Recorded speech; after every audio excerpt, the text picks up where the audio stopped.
What's up, y'all? Let me make sure everything is good. Boom. Let's see. Let's make sure the live good. Let's make sure the sound good. Let's make sure everything is what it needs to be.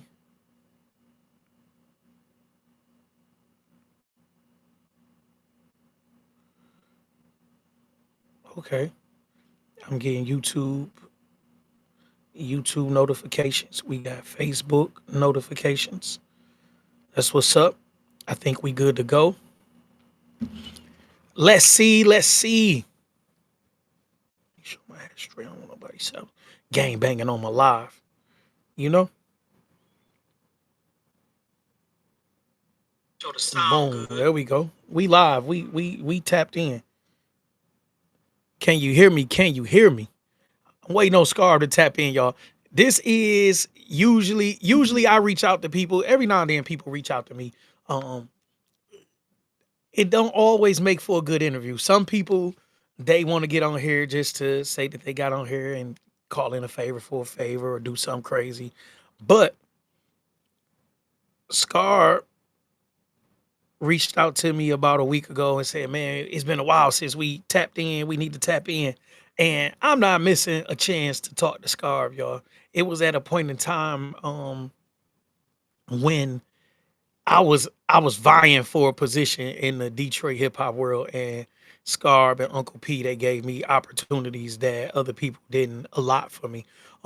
If you are not familiar with me and my journey in music, and we are getting back to the music, I know y'all tired of hearing me say that, but we working. I got a bunch of beats from Nep, and we working, and we gonna get some things done. And we have a lot of material, but is everything has to be of a certain level, especially at the level that we at and the bar that we've set. So about a week ago, Scar reached out to me. He said, "Man, we got to jump on the live." I think I did a live, and I was talking about P Dot and Mo and what they had going on. And Scar realized that I'm still JP. Like I still have an opinion. I think people see me do the business posts and the business lives and business content, and they don't realize I'm still a person. Like I'm still me. And even though I try to limit the messiness in the business content, things like that, I'm still me, y'all. I still have an opinion, and my opinion still matters to some people. Not to everybody, but it never did. But to some people, the things that I have to say, they still resonate a little bit or a lot. So I try to give the people what they want per se. So I sent B-Scarb the link. I was about 5 minutes behind what I said I was. My kids didn't make it to school today. They had something else going on. And I was like, man, I got to get them something to eat before I jump on this live. Because even though in my mind, this may only be 45 minutes to an hour, if Scarb get on here and we get to kicking it, it may turn into 2 hours. And I don't want my kids bugging me to death about something to eat. That's not good parenting. I don't want people to say I'm Brian McKnighting my kids and disowning them or neglecting them. That's how people treating Brian McKnight right now. I made the post and people on the post like you a field nigga, you this, you that. And what people gotta realize is I have my own opinion. If somebody in your family is not holding their weight, if they we family is family. The kids may need things. They may need you to co-sign for things. They may need you to shack them up for a while. But if your kids are not going out and trying to do anything on their own, then you have a problem. And that's my opinion. So let's see what Scarb talking about, y'all. Let's add Scarb to the scene. Let's see what Scarb talking about. What's up, Scarb? Spartan gear, go green. What up, man? I missed your intro, brother. Nah, I was just talking about how how you and I have a pretty good history. And I was saying that I've done so much business content and so many other things online that some people probably like, man, JP ain't JP, but I'm still me. I did a live and you was like, dang, JP still good entertainment. Word, word. Nah, that was pretty much it, man. I was just saying that you and Uncle P, opened up some doors for me, gave me good opportunity. I didn't even say that we co-executive produced the project. We've done pretty good business, even at the height of where people thought it was some kind of issue. I ain't never had no issue with you or Uncle P. Um, to say that. So, I don't. I don't. So with that part, that last part you just said, I don't think I ever heard that one. So you got. well, when I was going, when I had my whatever I had about the hip hop thing, it was, it was, oh, Oh you yeah, know, we he sat left here. down. We sat down on Yeah, that one though. yeah, definitely. No, most definitely. Yeah, we As sat down on that one. as me and should. Well, that's kind of like I said. When you was speaking on what you were speaking on a couple weeks ago, which was going on with the fam with Dot and Mo and all that, it kind of like just put me in the headspace. Even what you just brought up with the Underground Hip Hop Awards, I think one of the main issues that hold us back um, as a music community in the city, there's no definition to ascension. Like everybody kind of self champion and decide at what point they feel like they're graduating from one level to the next. And being a student of the culture, documentaries, podcasts, all of the content that's available that we can all access, books, audio books, etc. You meet people along the way, as you were saying, with it all starting in the Mecca. It's certain rules of engagement with anything that you do. Sports, corporate America, you and I both got degrees. When you go to school, you got to take your core classes, your prereqs, your electives. So why is hip hop rap any different? There's certain things that you got to do, in my opinion, and in a lot of people's opinion, to go from one level to the next. And I think that's what has hurt Detroit, that those things haven't been clearly defined by our forefathers here in the city, going back to the 80s to the 90s, and making sure that each group coming up understood, okay, this the rules of engagement if you want to get outside and do this thing. I've been fortunate to meet some people and be around some people, so I've gotten educated on the record pool meetings back in the day with Tyrone Bradley and LaRock, and how the DJ stuff was going on back then, and how it kind of fragmented to what we know today. The radio situation historically with FM 98, now iHeart own, and just the politics that came with that. The birth of Hot 1075 back when it used to be 105.9 jams, the open mic scene and local showcase scene from all the different spots around the city, primarily, which gets a lot of attention as far as the historical hip hop shop and the depiction, all of that, in 8 Mile with St. Andrews and whatnot. So we have those things, but unfortunately, as history has progressed, certain things have come and gone, certain things have fell off. And it's like the wild, wild west now because of the internet. Around the time that you and I was coming in, if you wanted to get your music out, you had to go through Press Play. They had a spot in Southfield at Northland, Hmm. a spot, at Fairlane, spot on the east side at Eastland. There was a few other local mom and pops that was still moving and grooving around, but Press Play was the primary place to get your music out. You know what I'm saying? Shout out to them guys, J Success and all them. I don't know what Jay, they my doing guy. currently now. Yeah, I don't Jay, know what my they guy. doing currently. I talk to Jay kinda regularly. Okay. Jay, my guy. Yeah, yeah. Jay, my guy. Good people. Yeah, I don't know what he got going on now, but that was, the entry point back in the day in terms of Yeah, you getting outside and getting your music heard and advertising with them, distributing your music with them.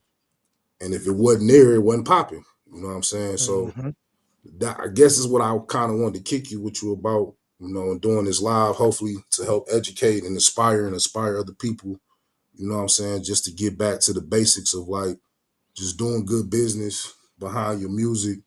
And as we know in this game, as you get in it, it's 90% business, 10% talent, unfortunately. And you don't find that until you start to go through some trial and errors and yep, make some mistakes along the way. But that's really what the game is about. So, and I know with us, what kind of connected us together was me, noticing how you was moving. You was one of the few artists that had their own direct to consumer 10 years ago, because you had your website set up. You was getting your music through your website. You was getting your music out the trunk. You know what I'm saying? You was doing your own promo tours back then. like that's kind of what brought me to you because you was one of the few people that I felt like, okay, this person understand it. It ain't just about hopping on stage and performing. You actually trying to build fan bases. You actually trying to make connections and build a pipeline for the city to other markets. Like arguably, you know what I'm saying, you was one of the people that was laying that foundation early for Detroit. If you want to, you know, if you want to pop on that level, you was one of No, the early people that was outside. Like before definitely. cats was even thought about hitting the road, a lot of people was afraid to get on the road. You know what I'm saying? Hmm. So I know you took Jovi out there with you. I know you took PA out there with you, a few other people, just to Yeah, mention. So yeah. Jovi, like I said, Jovi. I like to be clear. Jovi was in Ohio, and we just ended up doing dates in Ohio. okay, But yeah, so I don't want to. I always want to give credit. Jovi, my guy. I love Jovi. So and I want to thank y'all for introducing me to Jovi music because I didn't okay. know who Jovi was until I started coming around in the hip hop awards and everything. But with the tours, um, to be clear, I haven't spoke on this much publicly, but I watched something where Dogface. Were you familiar that Dogface used to manage me? Yeah, he told me that recently. I want to say like within the last 2 years. I didn't know that because Yeah, you know, Dogface just like us didn't had yeah, his hand in like several different things. yeah, You know, trying yeah. to come up. So I didn't know that you was one of the people that he had ties to early on. Like I Definitely, knew you Dogface. know, from other situations. Yeah, Dogface reached out to me like fresh out the state joint. Him and Maniac. Maniac got the Okay. BS and then doing a whole bunch of all other stuff. But Dogface was actually like, "Come here, I want to get you on some songs. Let's go do this. We gonna put you on the show." So Dogface, I always give him credit where credit due. Dogface be doing a little bit of everything now, but I always give Dogface credit where credit due. Dogface is one of the first people that like reached out to me and was like, "Bro, you cold? Come get in the studio. I'm gonna put you in here with the right people. We gonna make some moves." And we started to do that, but I felt like I was getting some heat. He had so much going on, and I was like, these ain't my problems. You know what I'm saying? With certain people that I was actually okay with too. But I seen an interview and he was on the porch and he was like, even though I put JP1 on the road, Dogface did manage me, but I put myself on the road. So that's why I wanted to clear it up with Joey. No, he did. He managed me before. He did. I give him his credit. He did manage me before and give me some decent looks. But I went and spent my own money to go on the road. First with Big Hef. Shout out to Big Hef, Midwest like juggernaut when it come to rap and hip hop. He a A&R. At the time he was an A&R for Def Jam. Now I think he with another label. But Big Hef was the first person that took me on the road. And I got connected with him through the twins. I don't know if you're familiar with the College of Hip Hop twins. Yeah, everybody you naming, these are some of the Yeah, same pipelines of people when you start talking about trying to break out of the city most and, definitely. and go throughout the Midwest. And Yeah, even with Hef, like, you know, I remember when Hef used to do the Detroit stop at the old Miami. He did a couple at the Bullfrog back in the day for the Big Hef industry tour. yep, And Kills, you know, shout out to Kills, run around yep, with P and whatnot. He was kind of like the Detroit host for that whenever they would come back in the day. And this is around maybe a little bit before after they started doing the blue collar gentleman situation that I know you was a part of definitely. at old Miami too. But that's my point. It's like these were opportunities and situations and the names you name in Big Hef, College of Hip Hop, you know, Face, a couple other people that was trying to help people get out of the city and get it on the road and try to establish yourself in these other markets and build from there. But a lot of people was afraid to, you know, one, I think the primary thing we got to address is the budget aspect. Like, you got to Mhm. invest in yourself. And I know with a lot of people I worked with over the years, there's a difference between what I would call like bill paying investment and like really believing in your self investment. What I mean by bill paying investment, like 250 here, 500 here, 1,000 here. You can get some stuff done like that. Don't get me Yeah, wrong,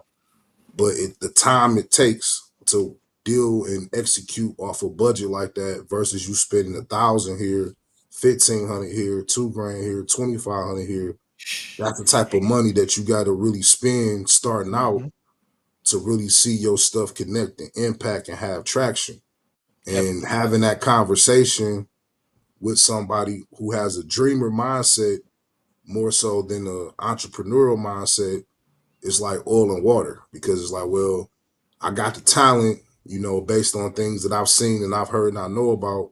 I'm looking for somebody to put me on. Like if I bring the Yep. talent to the table, you put the bag up, we figure out the relationships and resources from there.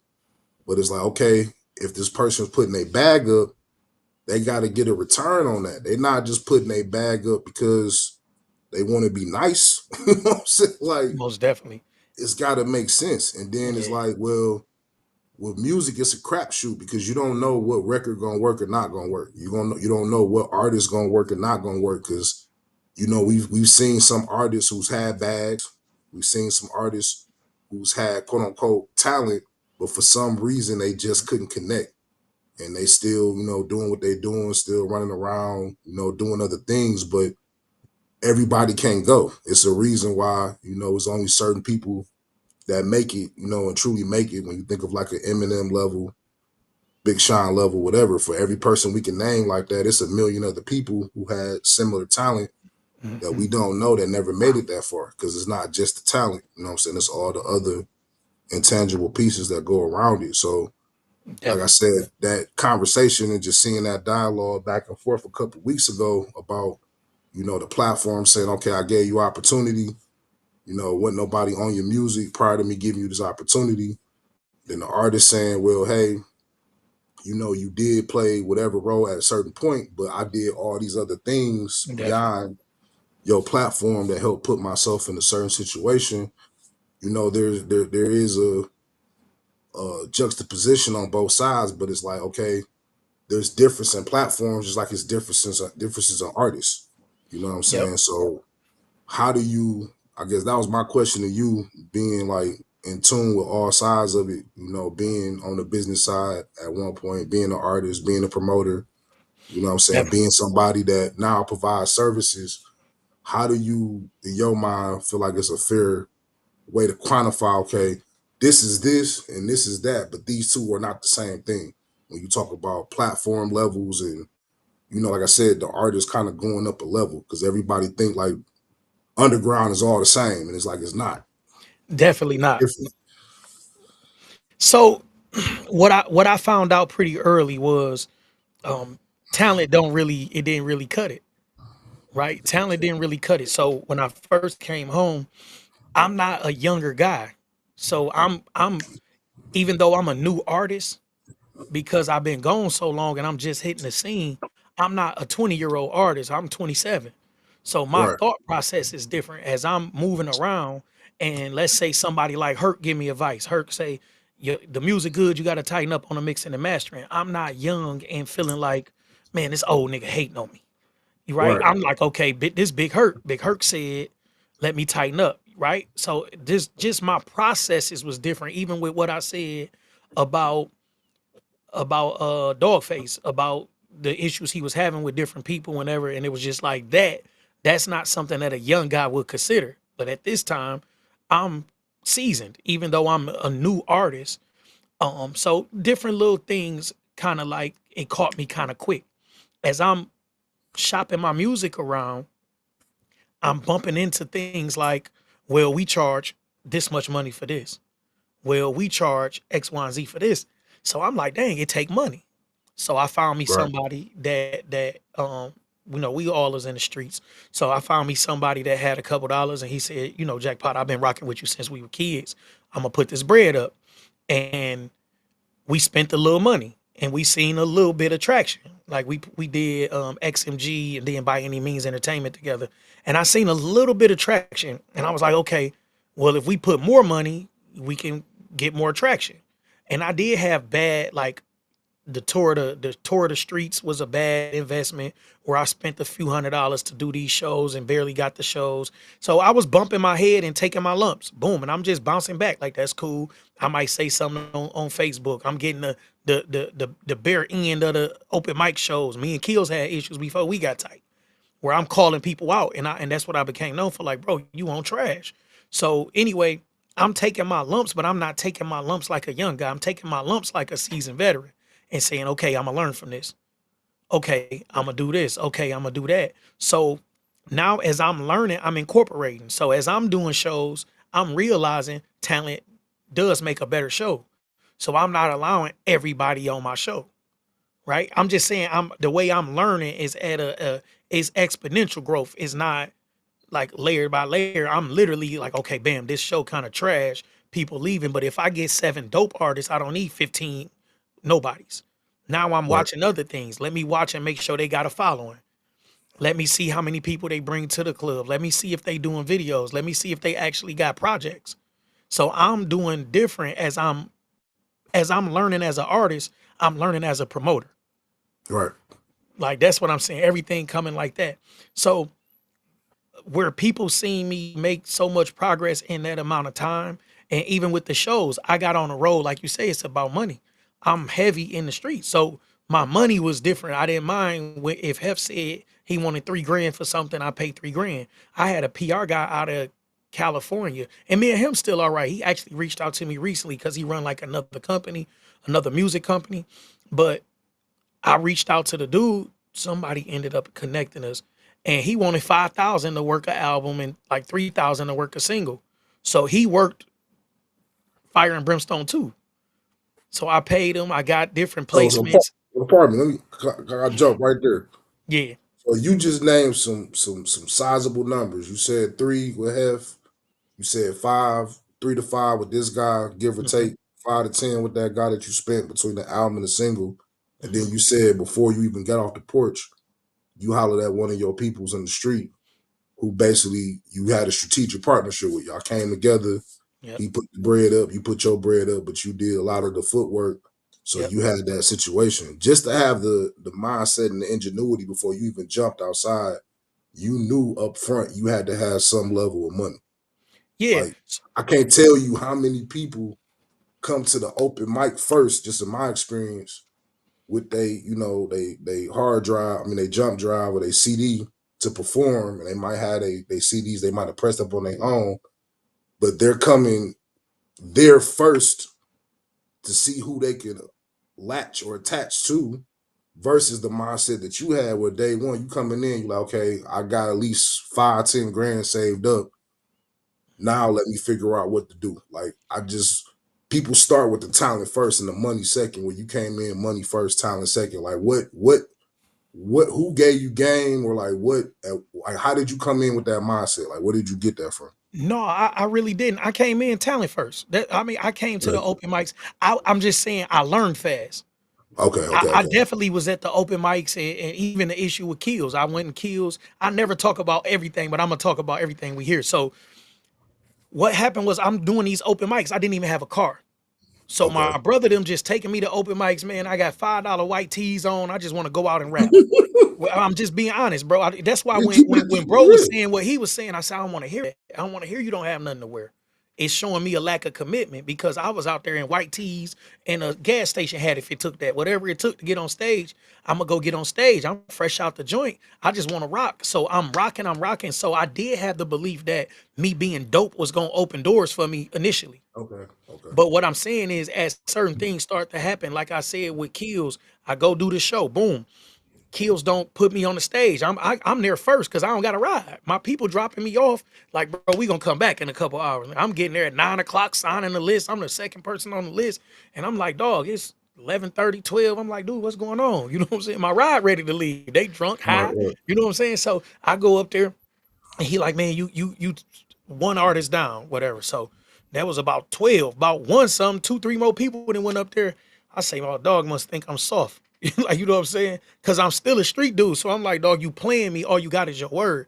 So it was the same thing with News Doppler. So I ended up doing doing the performance or whatever, and I ended up leaving. I didn't even do the performance that night. Like one something, he was like, "Bro, you up next?" I'm like, "Bro, you can have it. I've been here all night.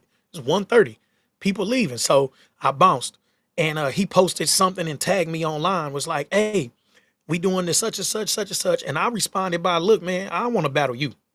I don't even care about on everything I love." That's how I ended up. I told him flat out, "I want to battle you." He like, "Dog, who are you?" So I'm like, for real, he was confused. Like, "Dog, who are you?" So I sent them a link to one of my projects. I had put out a project, and he like, "Dog, this you?" I'm like, "Yeah."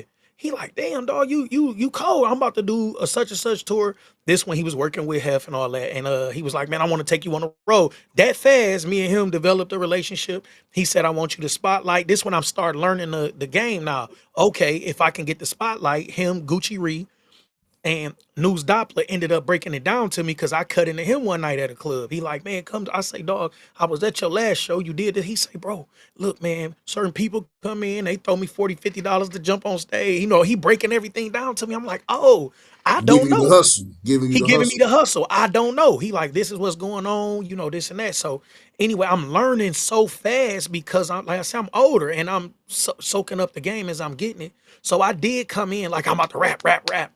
And it was doors getting closed on me that made me realize, bro, you can rap your ass off, but they want their bread.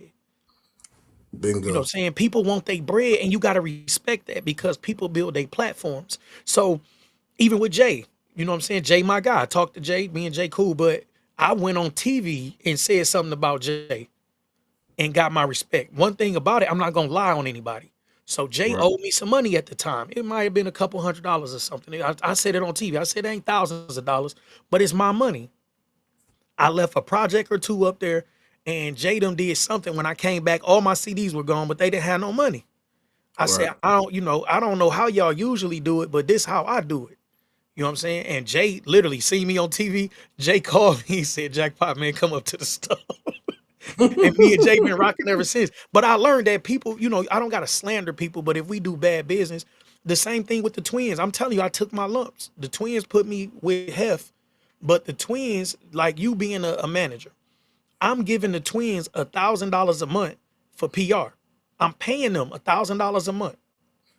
I'm giving the twins $1,000 a month. They hook me up with Big Hef. When they hook me up with Big Hef, I go on the road and realize they doubled up on me on the payment.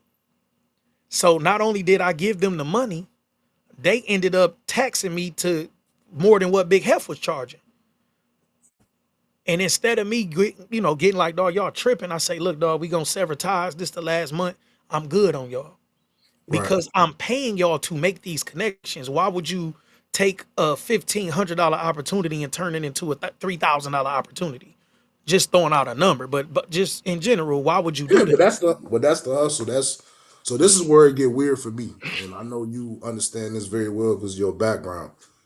Because of the way hip hop started out, it coming from street culture, unfortunately, in the business of music, there's like street elements as far as like street business practices that people try to employ in the music business, but they do it selectively. Hmm. So as long as it's a situation where they can control it or it benefits them, it's cool.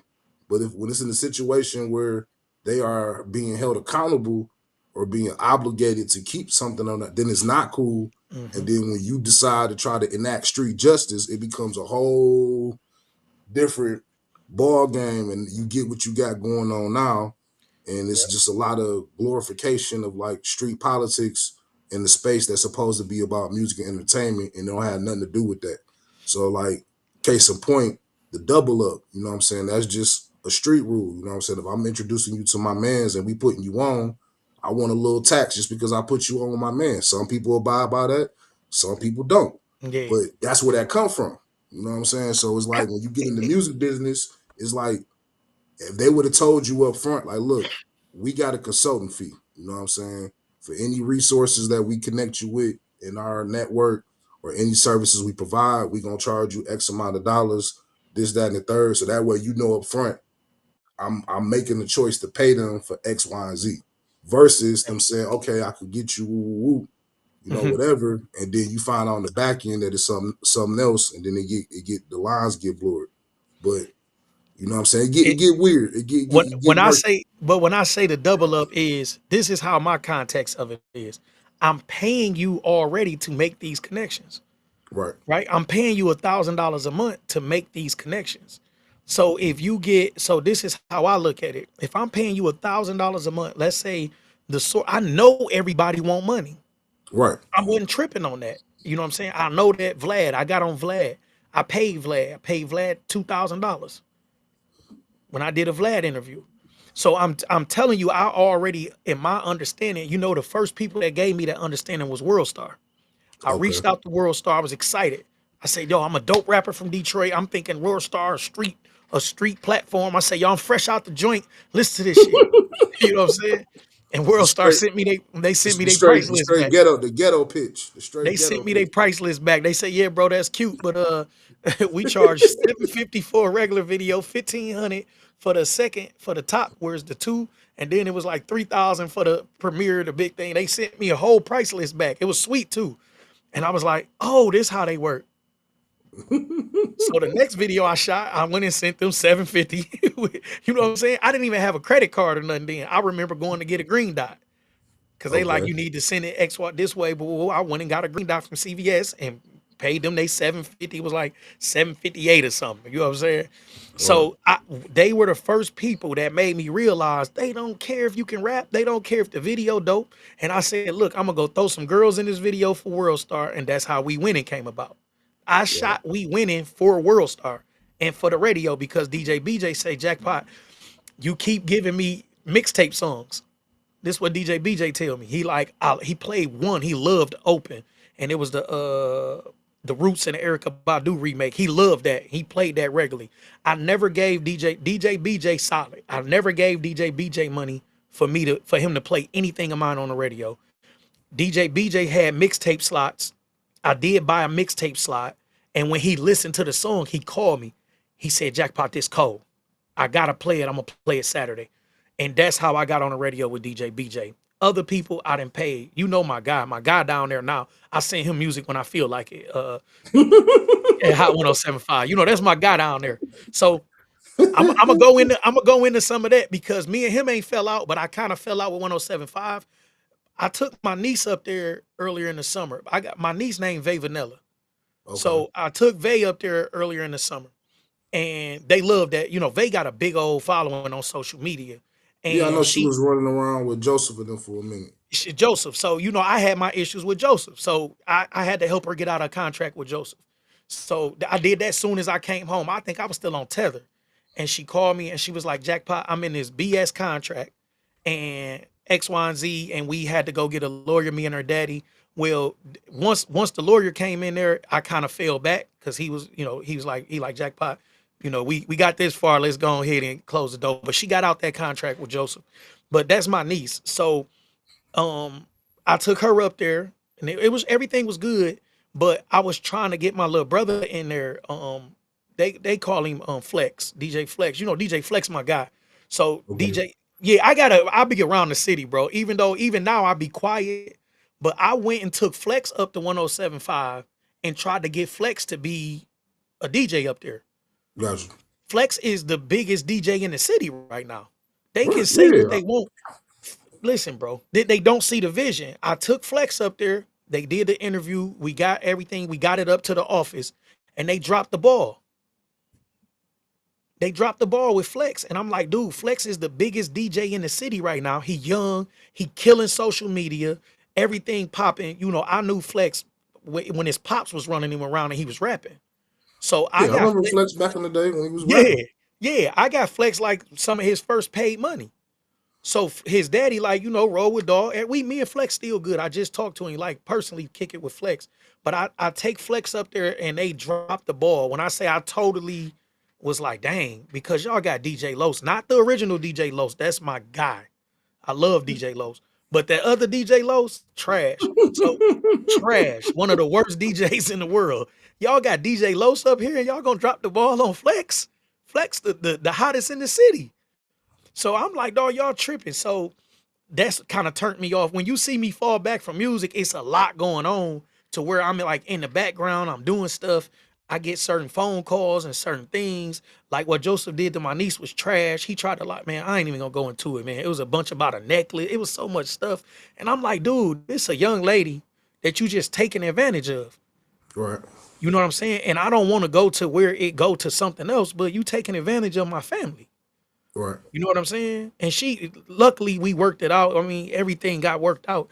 But it be a lot going on, Scar. I just been staying offline, trying to, I mean, same you know what here. I'm saying? Same here. You know what I'm saying? We've had our conversations offline. Yeah, I had conversations every now and again with Face, every now and again. You know, Yeah, I talk to Floss. Shout out to Crane. Crane will call me every now and again from the road. He out there doing his yeah, truck he stuff, his trucking. cigar bar stuff. You know what I'm saying? It's like most of the relationships that I started out with to this day are very much still intact. You know what I'm saying? For the people that it was real, business activity going on, real dealings, real money was made. Hmm. All those ties still to this day. But just even listening to what you breaking down again, like you talking about the different corners and levels you had to go through in order to get your brand to where it was, prior to you going away. You know what I'm saying? Me and you Yeah. had linked and locked in real heavy right before you went away. And we didn't get a chance to finish a lot of the stuff we had planned. But that, like I said, listening to that back and forth from a couple of weeks ago, that just put it on my mind. You know what I'm saying? Because like I said, like I feel like if we had more structure to where people know, like, okay, at this point, I go get radio. At this point, I should be Hmm. performing. At this point, I should hit the road. At this point, I should do this. 'Cause I think a lot of it just be frustration because they don't know which way to go. And to your point, the few people that may be in the immediacy that of access, people be getting down. You know what I'm saying? It is people out here who take people money and don't really teach them the game, or take their money and don't even deliver on the opportunity they said they was going to deliver on. So unfortunately, you just get a lot of jaded energy because you had one bad manager, you think all managers bad. You had one issue with a videographer or producer, you Hmm. write everybody off. So now we like in this age of a lot of DIY where everybody going and getting their own setups at the crib, trying to self-engineer, self-produce, self-podcast, because they don't want to spend money with nobody because they're afraid of somebody getting down on them. So I guess on that perspective, how did you get better with your temperament and picking and choosing how to give somebody a fair shot, even if you might have had a bad experience with another person? I give everybody the benefit of the doubt. Even like even with Dogface. Right now, Dogface going through something with Jay O'Neal. Jay O'Neal, one of my guys too. You know what I'm saying? Like Jay O'Neal, Bodie is Jay O'Neal cousin. I don't know if people familiar, but Bodie my guy. So it's like certain things where that's what I mean. Like I wouldn't mind jumping on a podcast with Dogface. But it's like you going at my dog, and me and Dog got more of a personal relationship than me and Dogface. You see what I'm saying? So it's so much politics in the city that it kind of make me fall back. This is the first time where I even spoke on that in particular. You know what I'm saying? Because me and Jay got a more of a like me. Jay was never my manager, but Jay my man's. You know what I'm saying? I might talk to Jay tomorrow. He might call me. We got other people that we've dealt with. These are guys that I've dealt with like in the streets, and I know certain guys from the streets where I know Dogface from music. Right. You see what I'm saying? I met Bodie in the streets. I didn't meet Bodie and say, let's do a song. Like I meet certain people doing certain things and it's a different connection. You see what I'm saying? So the Detroit thing gets so it's so close to home. And even with me, people always think, oh, jackpot, because the people that know me know Jackpot rap, but Jackpot is over here. Like, you know what I'm saying? Like Jay, even if I met Jay in the studio, Jay not gonna be like, yeah, the Jackpot the rapper. He gonna be like, no, you mean dog? Like, it's certain guys that be like, you got a different personality. So I had to learn to separate the two in order for me to move how I had to move. So that and it was times where y'all seen flashes of like, dog, y'all tripping. Where like people, shot at my family, maniac shot at my family. So certain things you gotta learn how to separate it and still be like, we gonna move on respect. So even with Right. what you said about the twins, it ain't about streets or not streets, it's just about respect. I'm paying you in a certain capacity, you should behave in a certain capacity, No, right? I was just saying like the methodology. I'm not saying that they made a conscious decision to do that. I'm just Yeah. saying that methodology inherently that's where that come from, and I was just using that as an example because you had mentioned it. Like No, it's a I lot got of it. a lot of business acumen that morphs Yeah, over no, into the I music. definitely got it. I'm saying I don't know them personally, but I'm saying for the most part, anybody in the streets, I've been in the streets, and it's Right, still in the streets. It's a level of respect. That's all I'm right. saying. You got a certain movements, and you got a dude that do that. You gonna call him a slime ball. You see what I'm saying? I'm saying it can get done. I'm just saying I'm not saying that everybody in the streets move accordingly, but if they do that, then you're gonna have people say, You a slime ball. I got a guy that's one of the BMF dudes. He BMF gangster, right? This a guy that knew me when I was 18, 19. We jump on a live um with Manda. Manda K got something going on TikTok. So we jump on there. As soon as I jump on there, he say, Jackpot, you the realest nigga I know, man. I ain't never heard. This is somebody that seen me in prison, know me from the streets, know me from music. He around guys that watch me grew up. I believe everything is about respect. So if you see me almost crash out, is because my respect was not handled a certain way. You see what I'm saying? So Yeah, we've had our yeah, conversations where I done stopped that you a couple times for crashing out. I'm like, hey yeah, man, yeah, just respect. That's that shit all ain't it's worth about. it, bro. Yeah, it's all about respect, right? That's it. It don't matter if it's music. The thing with Joe was kind of personal because that is my niece. You see what I'm saying? That was a little more like this kind of crazy. And congratulations to my niece. She about to have her first baby. But I'm just saying that was a little more personal because she literally don't call me for anything. Like she don't ask me something. The only calls I got was that call and the radio station thing. You know Yeah, what I'm she's trying saying? to get it on her own, and that's respect to her Yeah. for being that way. I look over contracts after she already decided she want to sign them. Like she do send me contracts like, can you make sure this is straight? I'm like, dog, you just signed it already. You know what I'm saying? So she do reach out and I love her, but she do reach out. But I'm just saying everything respect. That's it. So it's not I don't separate it. That's what I'm trying to say. So when I see people moving a certain way, doing music stuff, I treat it like the streets because I understand that the line is blurred. Hmm. And if you doing slime ball stuff in the music business, you probably doing slime ball stuff in the streets. And I don't want to be nowhere near that. I got a homie that we went out one night, he died, he got killed in front of the school the next morning because he was on what he was on. I know what he was on, but when I'm out with him, I'm behaving a certain way. Dang, I gotta watch these because I know what he on. So when I'm dealing with music business people, I don't want to be tied to your name and your name is mud, and then people don't want to deal with me. You got people that was and not to go back, but that was what was turning into something with Gov. Where it was so interconnected that anything that looked a little funny his way, it was like shedding some kind of funniness on me. And I'm like, nah, bro, I'm me. I'm genuinely me, right? I'm genuinely me, no matter what. And that's all I was saying. Let's cut some ties respectfully. No beef, no nothing. And that bled over to something else. And that kind of jaded me with that Sunny Cartel. The same type of thing happened over there, and different things with Super MC. I was getting in beefs and didn't know it. I didn't know I had a beef with Super MC. Like I didn't know the Highland Park guys had a beef with me. Like I'm telling you, my music stuff was weird. But I'm like, dude, I'm just cooling. Like I didn't know I had a beef, but they were mad because Dogface got me the first single for the Proof album. Yeah, It's and then just you get it was so weird. I'm like, dog, I don't know. I'm getting out of jail. He just said, come jump on the song. and Like, that's why I'm saying it get weird because, like I said, I think it all comes from a fight or flight mindset. Like yeah, you got people that's been doing music their whole life. You know what I'm saying? And yeah, in my own journey, music wasn't my first ambition. My first ambition was sports. You know, by way of basketball. That transitioned to college, and then from college, career stuff came, and then through family connections, like you were saying with your niece Vay, my family and friend connections is what brought me to music, and they just respected the way I was moving in terms of just having a mind and knack for entrepreneurship and business. And I kind of like had to learn everything. Everything was self-taught, so it was like a decade plus of just learning about the game and having experiences and going through the trial and error. But like you said, it all starts from respect, though. At the end of the day, we don't have to like each other. We don't have to see eye to eye. But if I respect the fact that your no is a no, then I'm gonna go find another way.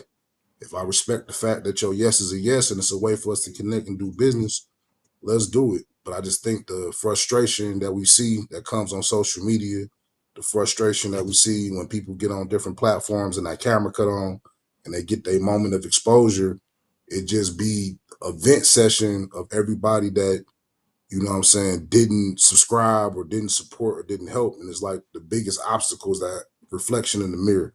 At the hmm end of the day, you got to believe in yourself more than the next person that comes along to attach themselves to your situation. And like I yeah, said, with you having that ingenuity early, even though you got in the game a little older, but but still having that ingenuity, like, yo, before I do anything, let me get my bag right. Let me make sure I got a bag together to support this. And then even while you're doing it, still adding to that bag and keeping that Mhm. bag fluid and making that bag move and work for you. Yep, and And definitely. that's a big thing too, because people be wanting people to invest in them. And it's like, if you ain't even invested in yourself yet, how can you in good faith ask me to do it? And it's your dream. You know That's what I'm it. saying? It's And like, this is what you want to do. I think what you not giving enough credit to the when people say crabs in a bucket, it's basically like putting a blanket over it. But what's really going on is a lack of opportunity. So where people are seeing a lack of opportunity now, it's a little better, 5, 6, 7, 8, 9 years later. But in 2014, 15, it looked like a bad place to be in Detroit hip hop. You even with Sada was just running around doing open mics pretty much.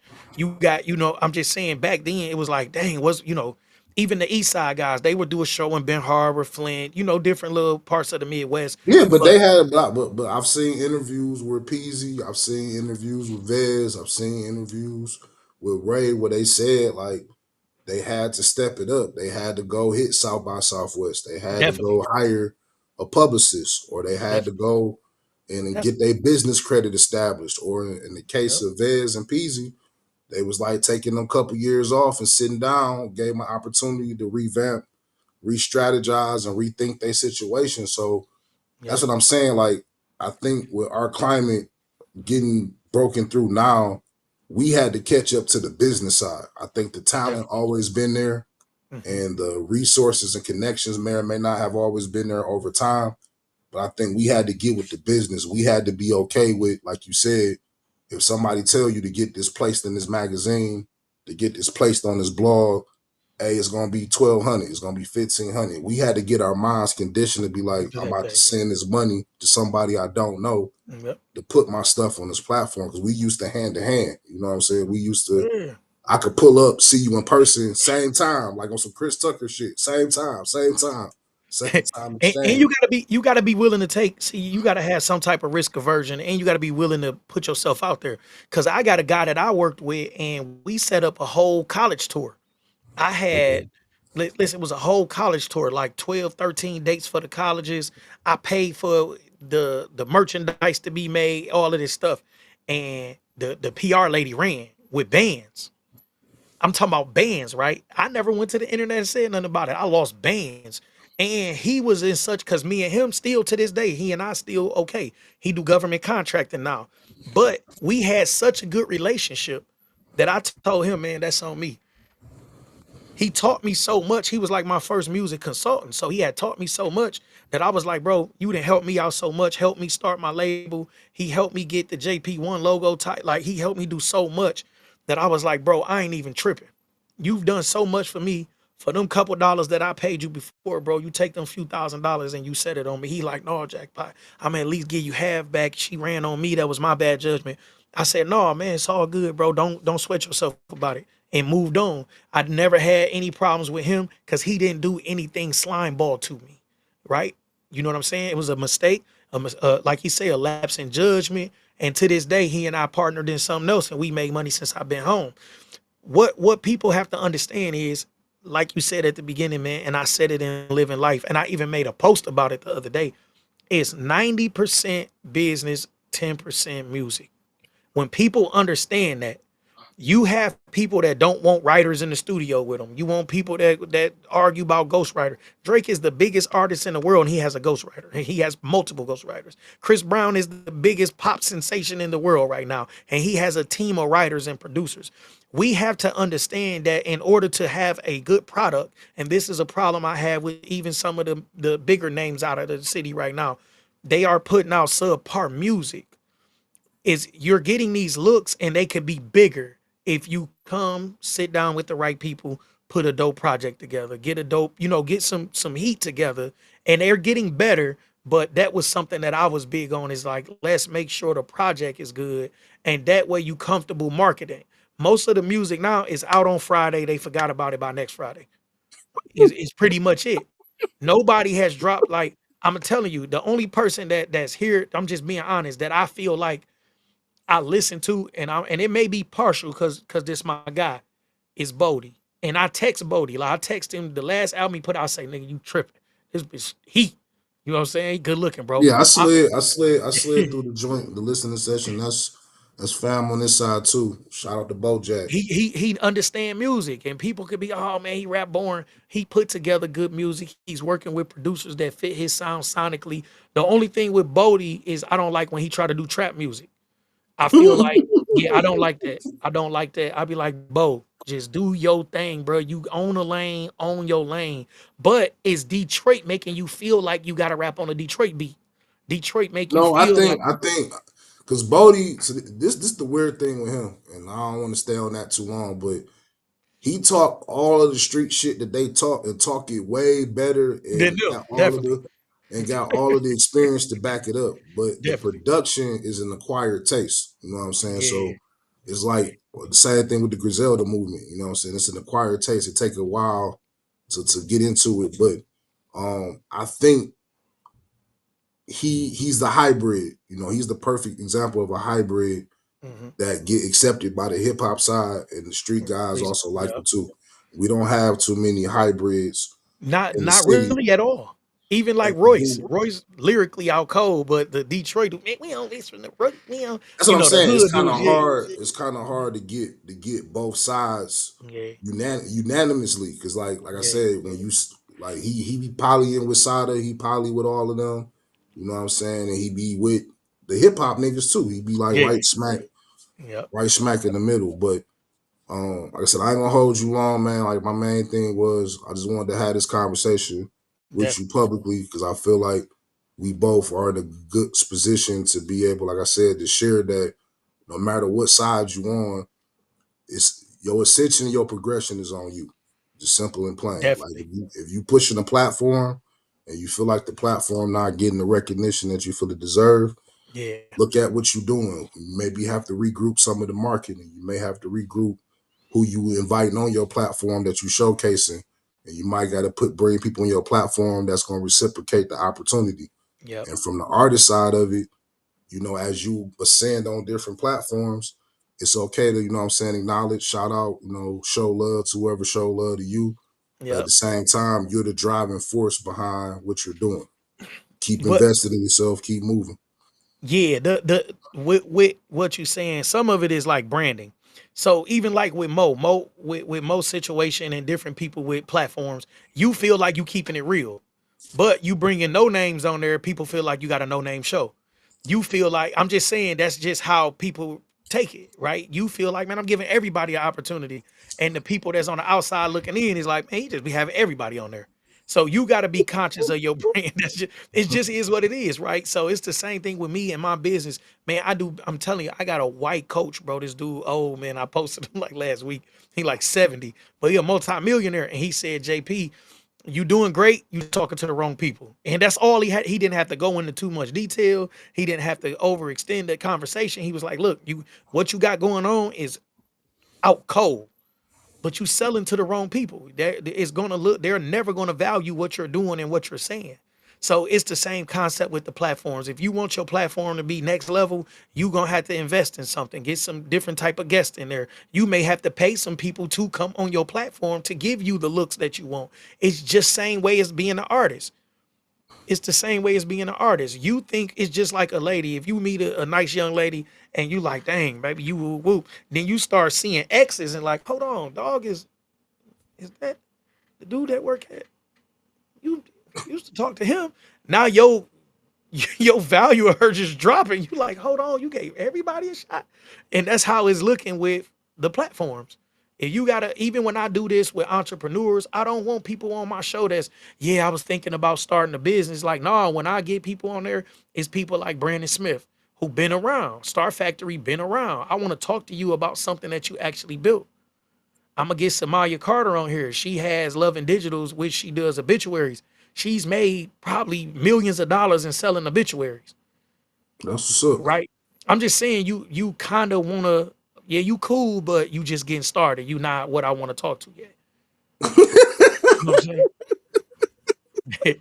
People don't want to hear that, but this is the problem. I'm telling you, even with the Yeah, because city, it, it, it's sound- just it, like what sound- you it sound like you spinning them. Or back in the day, you no. go to the Mm-mm, the open mic joint and you ain't had your mm-mm. buzz up yet. Niggas a frisbee your shit. Just whoop. No, that's me. I'm telling you, I was that guy. If I did a show and you sent me, hey man, I want to jump on your show, I'm going through and saying, okay.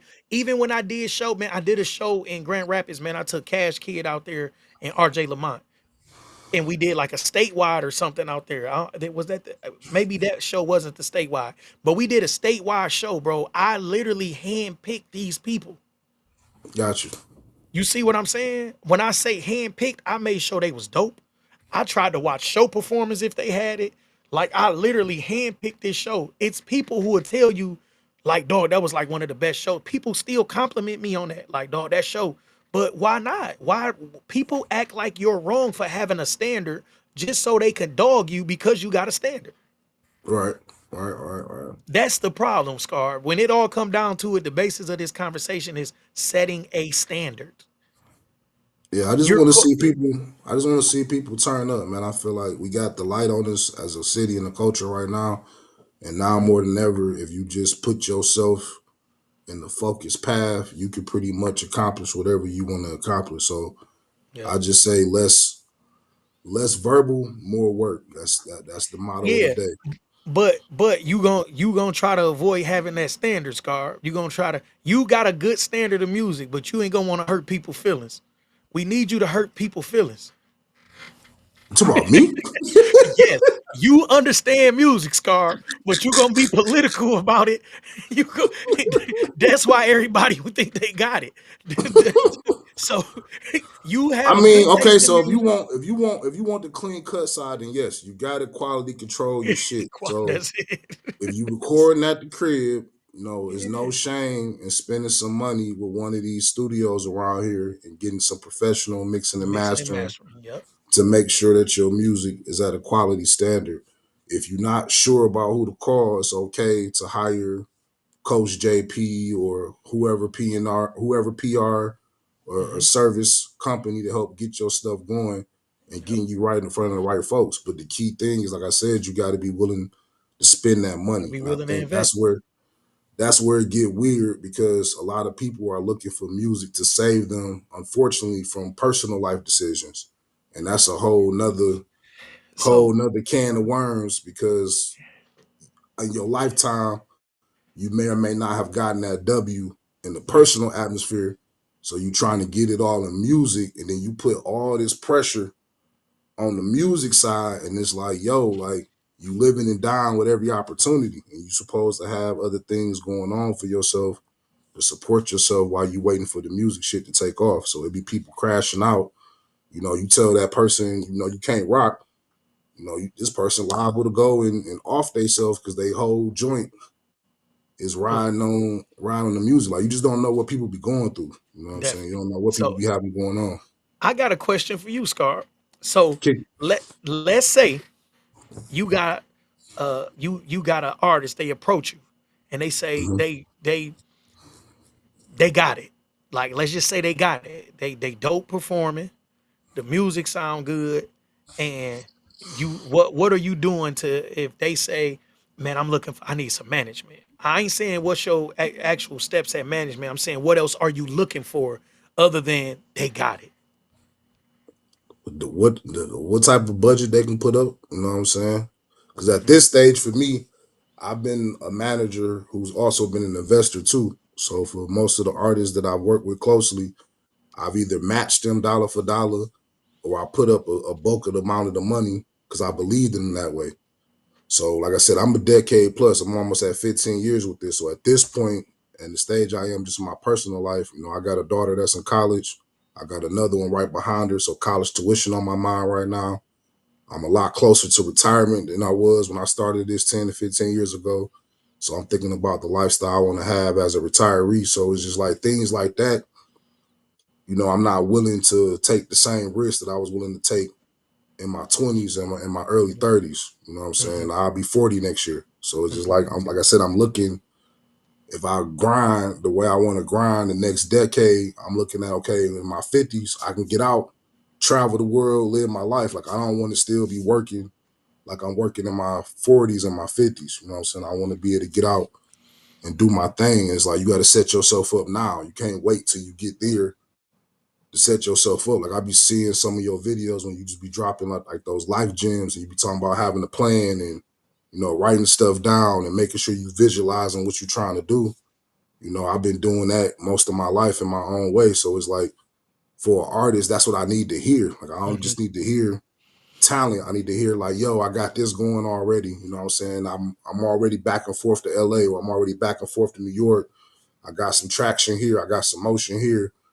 I'm in the studio. I got this many songs catalog. Like what you coming to the table with, that'll probably pique my interest. And even with that, I'm gonna try to pass you along because, like I said, for that part, like the artist management side, I'm not necessarily in high interest on that right now. If anything, I'll pass you on to somebody I know. Now, if it's a resource thing, which I feel like is kind of what you want too, if you need access to a studio or access to a videographer or just some basic business startup type stuff, then yeah, I can sit down and help you get together with something like that because that's a one-off situation. But Yeah. right now, I ain't trying to dedicate that time and energy. Like, that's all going to the family right now. I definitely understand it, and I feel like we kind of in the same space. People always ask, and I haven't talked to Floss. I haven't talked to Floss in a year or so, maybe. But even somebody like Floss, right? He got a good attitude. Like I talked to him about the Nisha thing, everything. Like he got a great attitude, and he like, look, I took a bruise over here. I'm back moving. You know what I'm saying? And that's cool. But with me, I look at it as, look, man, if I'm not gonna make some kind of legacy or something, like it'd have to be Alicia Keys to make me want to manage her.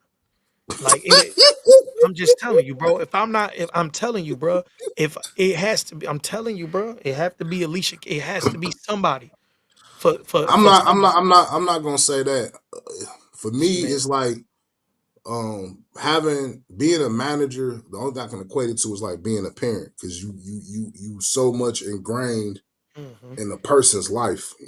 It's so yep, much that comes with that, and everybody for the most part that I've ever managed, to this day, we still on good money. We still on good terms.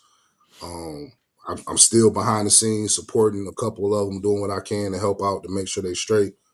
But my main thing is, even with those people, I know how much time and gain and just understanding that was invested. I want to see some of that kind of manifest in a positive way with them kind of doing their own thing and applying it. Like even that would excite me. You know what I'm saying? yeah, Like just pause on that a little bit too. But even that would excite me just to see yeah, them, do so. execute on Yeah, their potential because I know where they can go. You know what I'm saying? Like yeah, when I think about Javon back in the day, K Vizu, when we came together, like I know what that was at that time.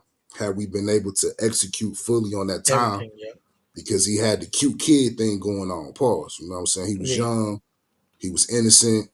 It was right in that blog era type situation where you could be yourself, you could be unique, you could be, yeah. awkward, different. And that's kind of what I was running with that. And then even here recently with Dot and Chaz together or separate, they both have a different aesthetic that they bring, and they both have a different fight. Hmm. Chaz, in my opinion, the fight is he's been everybody's wingman, Yeah, everybody's partner, everybody's friend. And there's nothing wrong with that. But Chaz equally is dope in his own right and deserves his definitely. moment to stand as an individual. You know what I'm saying? So a lot of what he may got coming up whenever he decides to step back out is going to be about him planting his flag for himself because he came from a group situation. You know what I'm saying? Before that, family situation, a lot of family entertainers in his family. Hmm. So he kind of always been the little brother. You know what I'm saying? So it's now time for the little brother to be the big brother. Hmm. In the case of Dot, just being a female in the industry and just all that come with being a female in the industry. And unfortunately, having some moments stolen at different points. Unfortunately, timing, you know what I'm saying? She came in a little later as far as having opportunities and being connected to certain resources. It came a little later versus coming early in her career. So the window may feel like it's closing a little bit, but I tell her all the time, like, make the most of what you have. You know what I'm saying? Mm, Like, you whatever comes your way, just maximize it. You know what I'm saying? Get as many eyes on it as you can. You know, definitely, blow it up as big as you can, and then that opportunity will take you to your next one. So it's like everybody just got to walk their own journey. Everybody journey different.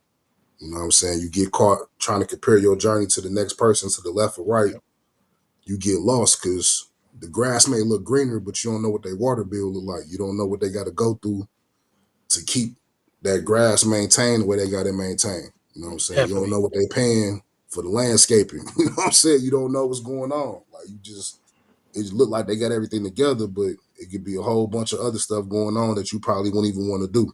You know what I'm saying? So it's just you got to stay focused on your lane.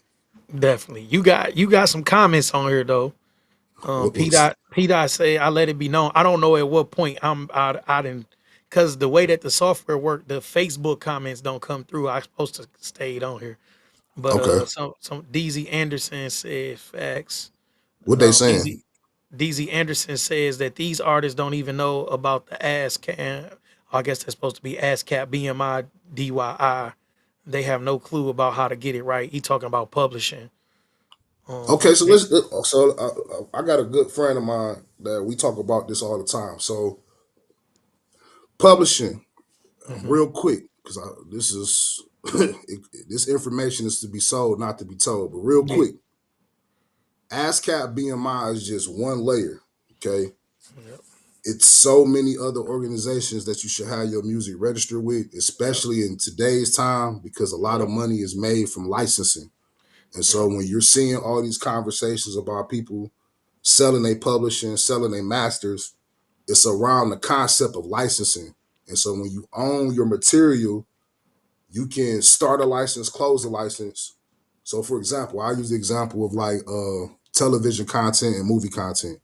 So mhm, you ever notice how this is for whoever's watching? You may see a certain television program or movie. It'd be on Tubi, it'll be on Prime for a certain period, and then it'll go away off of there. And then if you cut your streaming TV on, it might show up on Hulu or somewhere else. That's licensing. That's what's going on. That the person who owns that content, they license it to that particular platform for a certain period of time.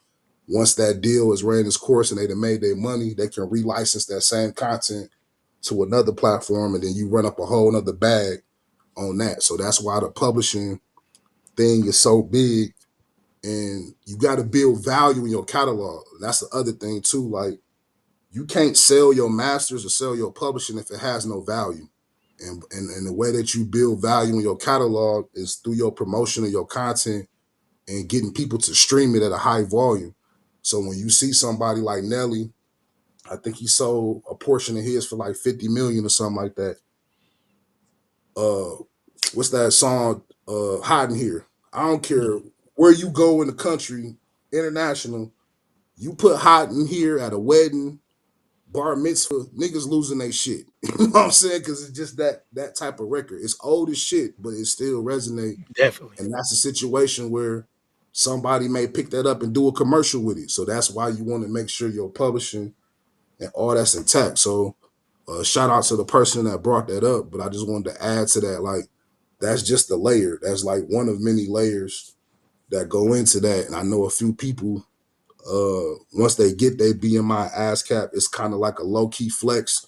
People want to post the check stubs or post the joints, and a person like me be like, okay, that's cool, but where's the sound exchange? Where's the MC? Where's the MLC? Yeah, You know what I'm saying? Where's the Harry Fox agency? Like, it's just so many other joints that go on with that, but it's like you got to let people, you know what I'm saying, have a moment because you got to post the wins at some point in time. But it's a lot more that go into that. You know what I'm saying? It's way, way, way, way more yeah. that go into that. I I don't even think want to get in that rabbit hole because I yeah. don't want to go into it. No, But no, it's not definitely. for And debate.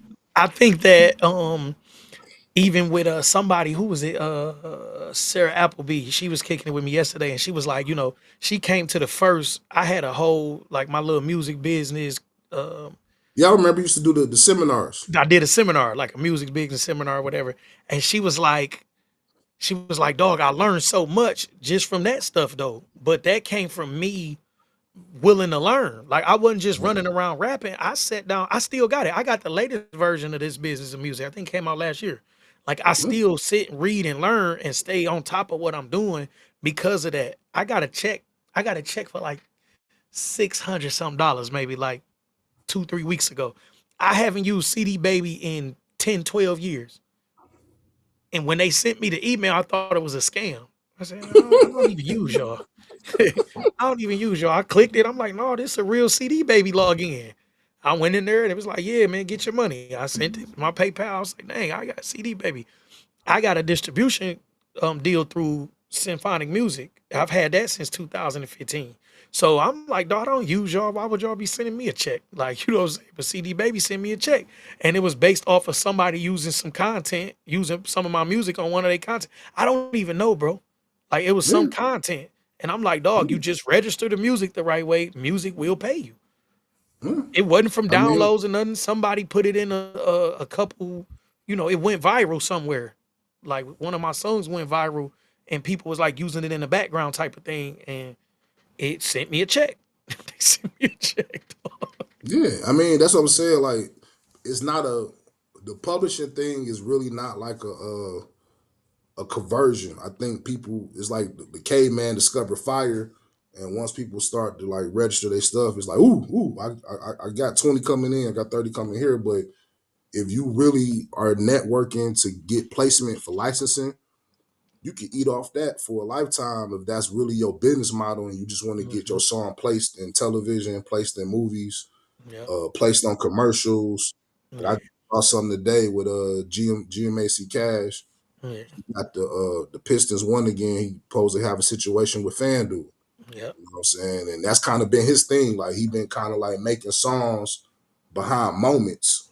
You know what I'm saying? And each time it's been a major moment in Detroit culture or Michigan culture, he be the first one to drop the song. And I don't know how he must got some type of connection to the universe or something because he be dropping shit like literally within As minutes. it happened.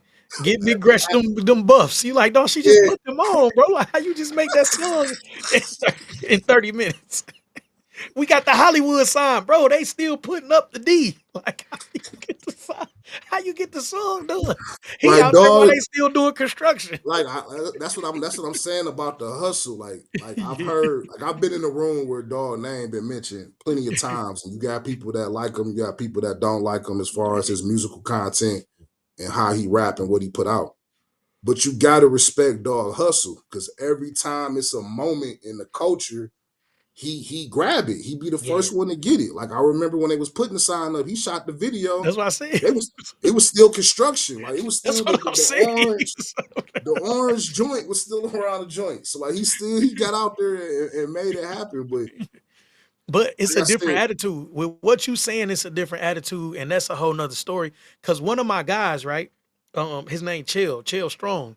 He do okay, placements. He get placements regularly. If you on his page, you see his placements. But yeah, he's literally making music for placements. Like he make music like it's yeah. not a yeah, What's the name? Do that too. Shout out Mark Cooper. You know, he got that yeah, whole uh Power Power Ranger. Rangers and He stuff. like Yeah, kind of like in that anime cartoon, yeah, but he make music. Like he do the scores for some of those projects that he be working on, and he get paid doing that. yeah. You know what I'm saying? And that's how Chill did. He even teach at one of the schools in the areas. I bumped into him Yeah, on the 9 to 5 side when I was out recruiting, doing my thing on that side. I bumped into yeah, him at an educational event. And he's teaching music, so that's what I'm saying. yeah, Like being a professional yeah. in music is so many different things and levels you can Yep. do. But everybody want to be in front of that camera. That camera is addictive, man. Like Yeah. everybody want to be in front of that Woodrow camera. Woodrow teaching music too. Shout out to Woodrow. I Yeah, love Woodrow. yeah. Woodrow is very talented from singing, rapping, producing, engineering. Woodrow talented. Oh, Nep that's my brother. talented. Yeah, it's certain people that you like, they got it. But I'm gonna tell you the city for people like Woodrow and Nep and different. I'm like, dude, they should be bigger. Like, you can have a certain taste with rap, but when you got somebody that can make Jamaican music and make, world pop and can do this. And you like, dude, what like what why are they sleeping on this guy? Like, you know what I'm saying?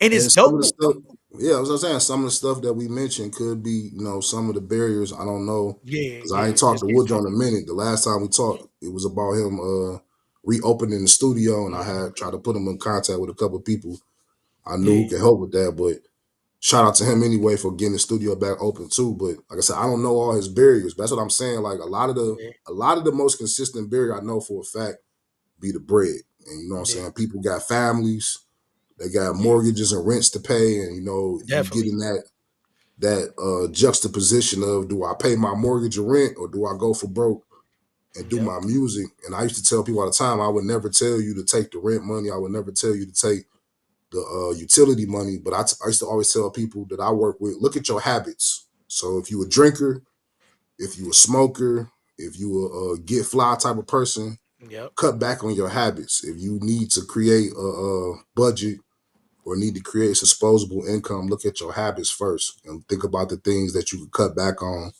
to make room to do what you're doing in music. And that's kind of hard too, because we all got habits. You know what I'm Yep. saying? I was about to People, say that. They hate hearing that when you tell somebody, man, what you mean you don't got money for this? Don't you smoke $50 worth a day? They be like, man, nigga, people don't want to act like that's a habit. I've They want to act look, like they look, need look, that like look, water or food. Like, no, that's a look. habit. I'm gonna tell you, bro. I've seen dudes literally like throughout my history with this shit. I've seen niggas rent boats, cars, $1,000 outfit, and then complain about paying the video guy $500-$600 for the video. Or That's they're why I love. showing cash. They're showing cash, That's and it. I'm talking about throwing money in the video. That's how I ended up with Gifted and Talented as a label. Like I said, I started by any means, right? I didn't go, I never really said this publicly. But my partner at the time, he had more money than me in the streets. But I said, well, if he got, I literally set up one day and I said, because he had, well, they divorced, him and his lady not together now, but he basically bought his side piece a Rolex, Okay. like a $10,000 watch or something. He bought her like a Rolex. I don't care. They ain't got nothing to do with me. But it was like video time, and he was like skimping on the video and the World Star placement. I'm like, shit. Well, if you got 10,000 to spend on a watch, it But shouldn't see, be no that's problem that. paying five. And I'm saying for your side piece, not your main girl. I'm saying you doing something crazy over here. So look, when I thought about it, I literally set up one day. I was in the studio and I'm like, oh, what do you mean we not gonna shoot the video till 2 weeks or something? It was something. And I'm looking, I had a couple bands myself. I said, wow. And then I thought about it. I said, it's not the same commitment. If he got 100,000 and he only willing to spend two of it, if I only got 20 and I'm willing to spend 18 of it, I'm just keeping my bill money. I'm willing to go for broke. I literally Listen, went and got listen. Gifted and Talented that weekend and went and shot that video and put it on World Star. I, listen. I'm gonna give a bit of transparency because you gave me a lot of transparency. I'm gonna give a tidbit of transparency. And shout out to my crew and all the people I work with. Shout out to the gang and the whole nine. I've worked security, private and public. Everybody know my daytime with Michigan State. I teach now. I teach entertainment law, so it's pretty much education all the way around now. I was an undertaker for a minute, picking up the deceased people, getting them to Yeah, the funeral homes. I've shipped, I've door dashed, I've thrown events. yeah, Like I've done a lot of different things to keep my team functioning, keep myself yeah, functioning when it comes to music. And that's one of the things that is a part of my mindset now. Is like I've always been somebody that I won't ask you to do something that I'm not willing to do myself. So if I'm asking you to go and dig in your pockets deeper, I'm gonna dig in my pockets deeper. You know what I'm saying? And I believe in you eat what you kill. So it's like if I'm willing to go and pick up a graveyard shift, an afternoon shift, overtime, whatever it takes to make sure that we make the budget and we make the do what we got to do yep, as the talent and as my partner, you got to be willing to do the same thing. And that's kind of the situation that I find myself in plenty of times is that to that point, mhm, commitment is different because you will work the regular 8 hour boy, but are you willing to work 10, 12 hours? Are Yep. you willing to work 14, 16 hours? Are you willing to not get fresh this week? Are you willing to miss a haircut this week? Hmm. Are Yep. you willing to not, go to Roof Chris this week? You know what I'm saying? Like these are the things that you can sacrifice to make sure you have and you make. And when you brought up with your man about the rolling, I learned that through trial and error. It get real weird when you having a conversation about habits and just personal decisions and how people spend their money because you can't tell another grown person, you know what I'm saying, what to do with their paper. Like it get Definitely. weird. That's something I had to. I've made tough choices in my life, bro. Like, and even with that, that was something where I'm like, well, we had a conversation before, and he had did it about something else, maybe like 3 months before that. And I said, oh, we not gonna make this a pattern. You know what I'm saying? And I didn't feel bad, like, oh, I got my own money now. But it was like, dude, I mean, I still didn't have his money. I eventually got my bread all the way up, but at the time, it wasn't like I was balling. I just seen it as I'm willing to spend my last for this. And if you're not committed in the same way and fashion, then we gonna bump heads. I'm going there. You know what I'm saying? At the time, I could have afforded a Rolly. I didn't go buy a Rolly. I went and spent money on gifted and talented, putting out a project. Same thing, bro. You know what I'm Man, saying? I've been blessed. Despite all the ups and downs, I've been extremely blessed. Look, But I could have 3, 4 cars sitting in the driveway if I hey, wanted to. I could have a house in West definitely, Bloomfield if I wanted to. But it's like sacrifices was made to try to definitely. play my hustle hand and bet on myself and do Hmm. what I got. And I'm just fortunate that it didn't cost me a great deal in terms of being in a place where I couldn't come back. You know what I'm saying, I financially. But I do the yeah, same thing now. If people like with my business, people like something, I'm like, nah, bro. This year was the first year that I went and got funding for my business. I've spent and spent and spent and spent and spent, but I built my credit up. I built my business credit up, and I went and got business funding this year.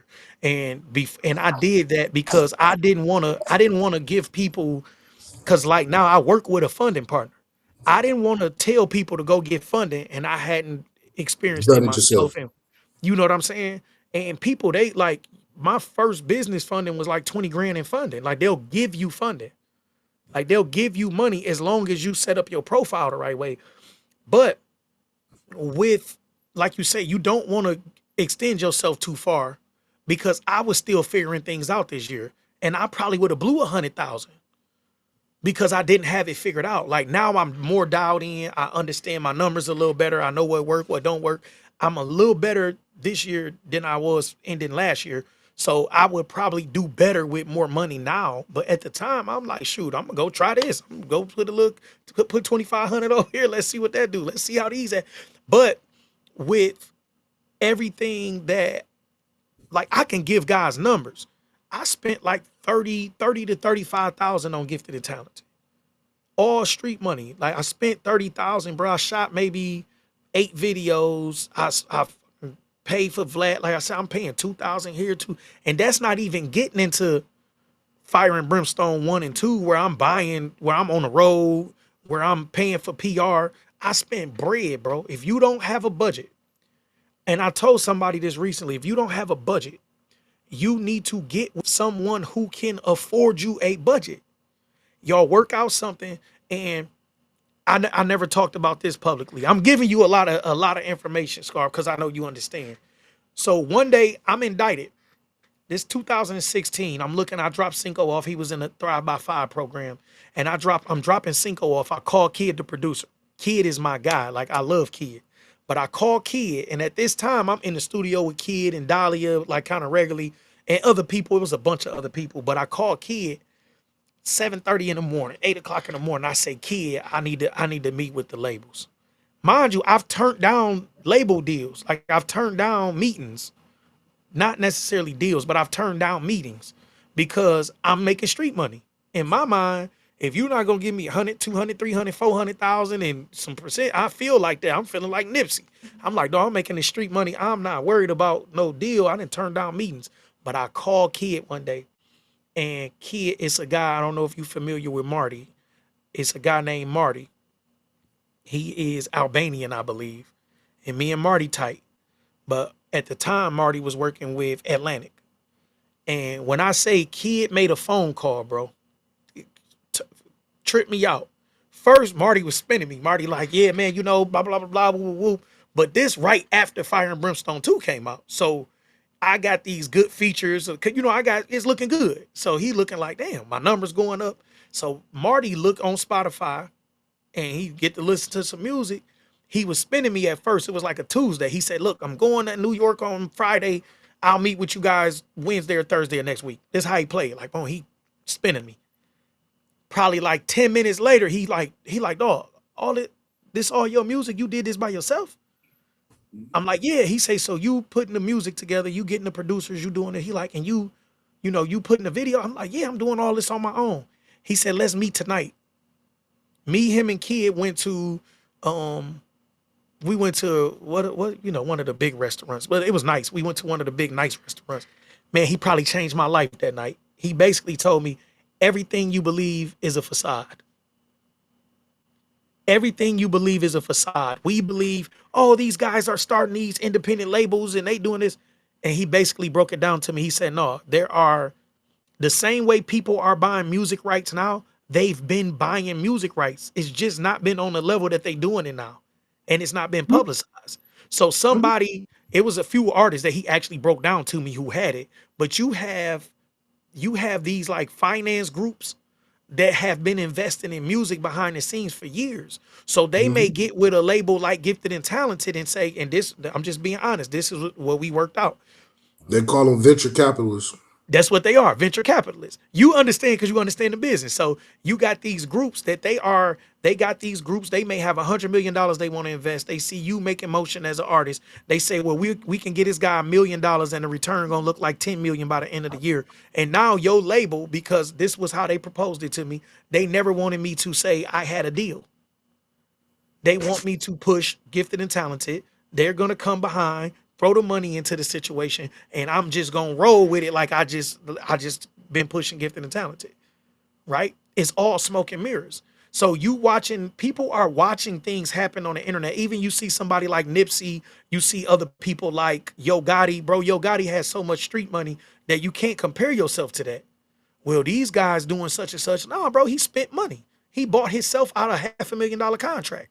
Then you got somebody like Nipsey who went and got a deal, left the deal with the connections and the signing money and the music.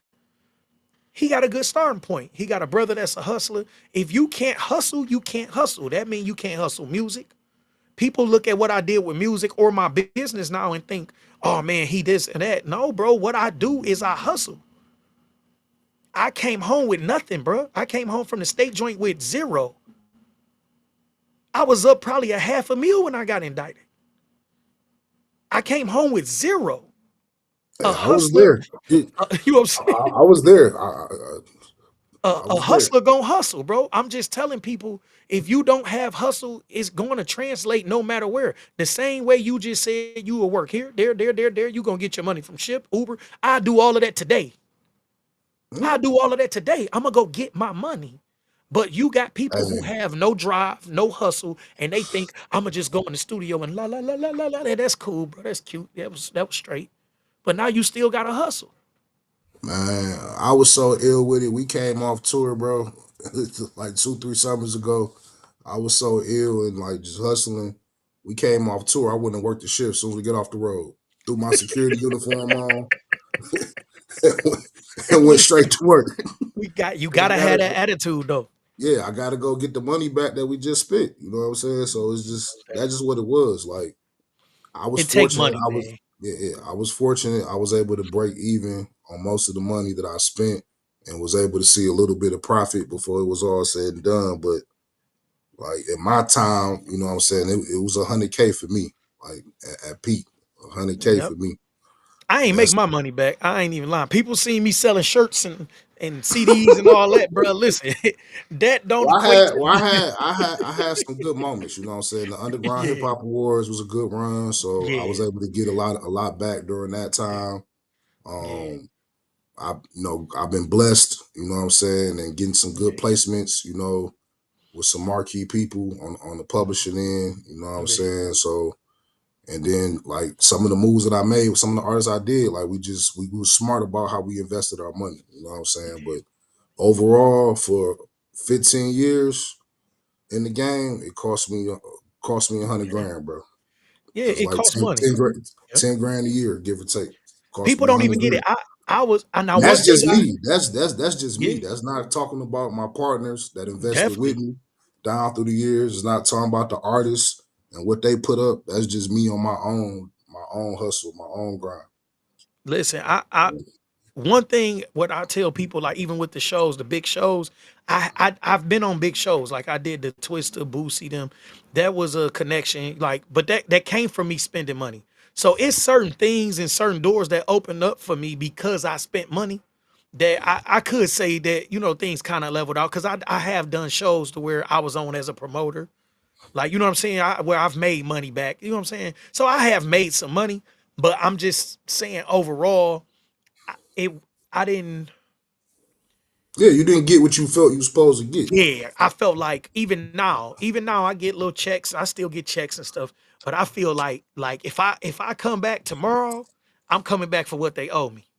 I'm not coming when people talk about music, I'm not coming to do music to play with y'all. I'm on tip. Like I'm coming back like, hold on, I left something. Like for Listen, real. no cap. If you talk to Dot, if you talk to Dot, you talk to Chaz, you talk to Javon, they'll all tell you the same thing. I'm on the same tip. Like if I come back outside, it's got to be a check already there because I got too much to offer, too much to do. You know what I'm Yeah, saying? And right now, it's just like I'm trying to. It's legacy at this point. I'm trying to I make get it. sure that the seeds are straight, the grandkids are straight. You know what I'm saying? Like it's just Damn, Scarb, you got a grandkid? no. I'm just saying. Like I want Oh, to be I'm like about to say my I'm when my 41. I got daughters. a grandkid. No. When my daughters, have their children, I want to Yeah, be that definitely. picture. I want to be Yeah, that oil painting picture on the wall in the family crib. pops And it's did like that. we straight because granddad, put in that work. Like that's what I'm saying about legacy. I I want I get it. want to be in I that get it. position. I get Like it. that's the new dream now. You know what I'm saying? Is making I sure the get it. family's intact, bro. 'Cause that's the thing. Like you can't take none of this shit with you. So we bust our ass, get all this bullshit. Yep. You can't take that shit with you. Whether you cremate it or in the casket, you can't take that Yep. shit with you. Hey, So everybody better get life insurance. I doubled mine this summer. I doubled mine and my ladies. I doubled it. I swear. These boys terrible. I start seeing what they I swear I did. I doubled it. She told my baby, you making me nervous. I said, nah. I doubled it. I wasn't playing. She told me something. I said, nope. We going. I need even all that, that. even that, you'll be amazed, Mm, bro. It's people. I've had those conversations dealing with people like they don't have health insurance, they don't have life insurance. mhm. They don't understand how important these things are, man. You know what I'm saying? And something happened to you, how your people gonna take care of your affairs, how your people gonna handle it Most for you. definitely. And if y'all looking for an agent, I can hook y'all up with an agent. I got all of mine packaged. I got insurance for the house, the cars, life insurance. I got everything in the package and it's affordable, y'all. Y'all deserve to make sure your children not selling dinners for you if something tragic happened. For real. For real, Not, man. And it's not that not, expensive not, though. not selling the church dinners, dog. And it's not that expensive. It's just like what we talked about with the habits. It's probably 1 or 2 days of your smoking, and your kids could have a $500,000, $250,000 life insurance policy, but y'all don't want to hear me. You know what I'm saying? Like, do the right thing, man. For For real. sure, man. It was a pleasure as always, man. Most definitely. It's a pleasure, bro. I All the look forward time. to kicking it with you soon, man. Tell Nep I said what up, though, man. And Yeah, to no, whoever was watching, chimed in. Much love to the city, man. I love my city. I just definitely. want to see my city win. I want to see people, pop their shit, do their thing.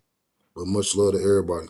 You know what I'm Most saying? definitely. I'm gonna get you these clips, man. Give me a couple days. I got a VA. People work for me now. I feel great. Little stuff I used to do for real, bro. I mean, he texting me now. I'm about to send him this video. Like, man, clip this video up, man. Let me clip Oh this no, do video. your thing. This is fun for me, man. This is anytime it's an opportunity, like I said, to just share information and be a Most help and definitely. a resource. That's what I'm about, man. I'm about positivity, brother. Most definitely. I appreciate you, y'all. I got an interview coming with Somalia Carter, as I mentioned earlier. She owns Love and Digital, and we are going to continue this with people like Scarb. Some of them will be live, some of them will be recorded. Me and Scarb wanted to go live though. It's like a more natural thing. But thank y'all for tuning in. Scarb, tell them. Oh, you got it. Grindlife 313. I see it. That's the social handle, but Yeah. ASR Consulting, Ground Life 313, B-Scarb, Brandon Scarber, any one of those you Google, my joints will pop up, but I'm not hard to find. That's what's up, y'all. Y'all know where I'm at. Chosen one jackpot on everything, y'all. Y'all enjoy the rest of y'all day. All right, one.